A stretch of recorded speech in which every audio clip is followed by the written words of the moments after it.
ساڵی 1442 زاینی کۆچی بەرامبەر بە 2021 زاینی بەناوی خوای گەورەی میهرەبان. ئەمڕۆ یەکشەممە 11/4/2021 بەرامبەر بە 29 شعبانی 1442 کۆچی لەژنەی باڵای بینینی مانگ لە وەزارەتی ئەوقاف و کاروباری ئاینی بە مەبەستی دیاریکردنی یەکەمین ڕۆژی مانگی پیرۆزی ڕەمەزان کۆبوویەوە و بە پشت بەستن بە بەڵگە شەرعی و زانستیەکانی بینینی مانگ و هەماهەنگیمان لەگەڵ ئەندامانی لیژنەکانی تایبەت بە چاودێریکردنی بینینی مانگ لەسەر ئاستی پارێزگاکانی هەرێمی کوردستان و لەبەر نەبوونی بەڵگەی شەرعی پێویست دەرکەوتووە کە مانگ بە بەڵگە لە ئاسمانی هەرێمی کوردستان نەبینراوە. بۆیە لیژنەی باڵای بینینی مانگ ڕای دەگەیەنێت کە سبەی دووشەممە 13/4/2021 زاینی کە دەکاتە 30 شعبانی 1442 کۆچی تەواوکاری مانگی شعبانە و دوو سبەی سێشەممە 13/4/2021 زاینی یەکەمین ڕۆژی مانگی پیرۆزی ڕەمەزانە. والسلام عليكم ورحمة الله تعالى وبركاته.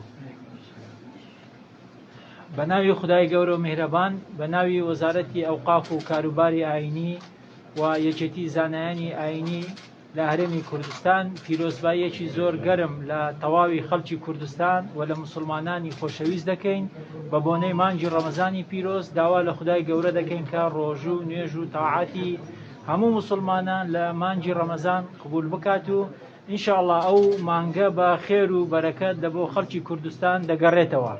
هەر بەو بۆنەیەوە داوا دەکەم لە مامۆستایانی ئاینی بەڕێز و لە نوێژ خوێنان پابەندی ڕێنماییەکانی تەندروستی بن کە ئێستا مزگەوتەکان لە بەیانیەوە دەرگایەکانیان دەکرێتەوە لە بۆ نوێژ خوێنان.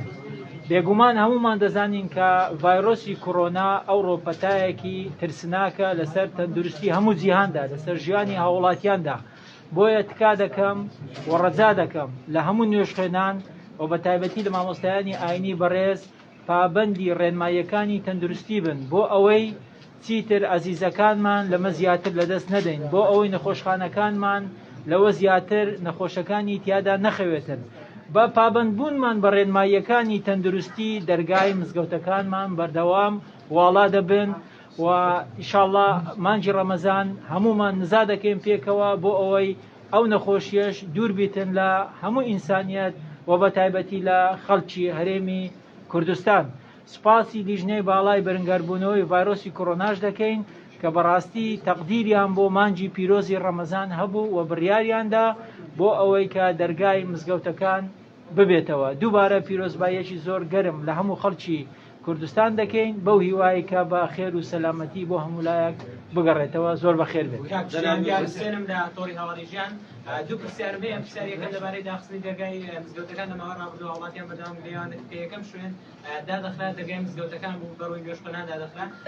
ئەم کردنەوەی دەرگای مزگەوتەکان تەنها بۆ مانگی ڕەمەزانە یاخود بە مانگی ڕەمەزانیش بەکراوی بە هیچ جۆرێک وان نییە دەرگای مزگەوتەکان یەکەم شوێندا نەخراون. مانجێک بوو دەرگای قوتابخانە و ناوەندەکانی خوێندن داخرابوون، ئینجا دەرگای مزگەوتەکان داخران کە دەرگای مزگەوتەکانیش داخران تەنها مەبەست بە شێوەی کاتی بوو، تەنها مەبەست پاراستنی گیانی هاوڵاتیان بوو، لە غەیری ئەوە هیچ مەبەستێکی تر نەبووە، لەبەرەوەی لای هەمومان گیانی هاوڵاتیان لە هەموو شتێک گرنگترە.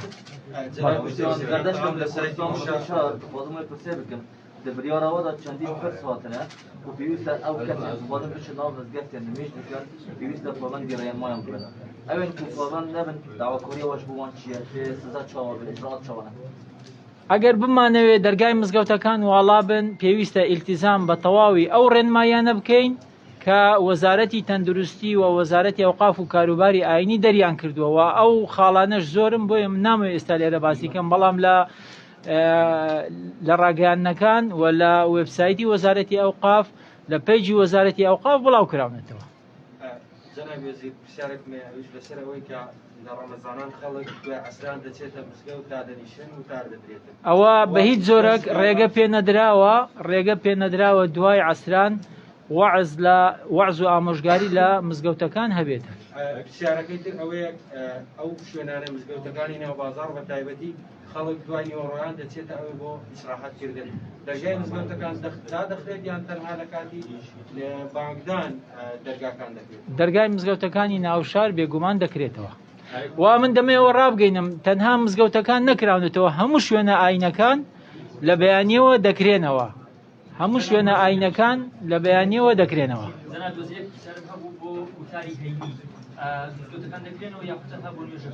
کە دەرگای مزگەوتەکان دەکرێنەوە کەواتە بۆ وتاری هەینیش دەکرێتەوە زۆر سپاس یەکێک لە مزگەوتەکانی هەولێر بە ناوی مزگەوتی حاجی سەدیق لە نزیک لەنگە شوێنێک هەیە گۆڕەپانی مزگەوتەکەی کراوەتە پارکینگ و ئەگە شتێک تایبەت نەبی بە ڕەمەزان حەز ناکەم ئێستا باسی بکەم با بۆ کاتێکی تر بی سپاس مەمنون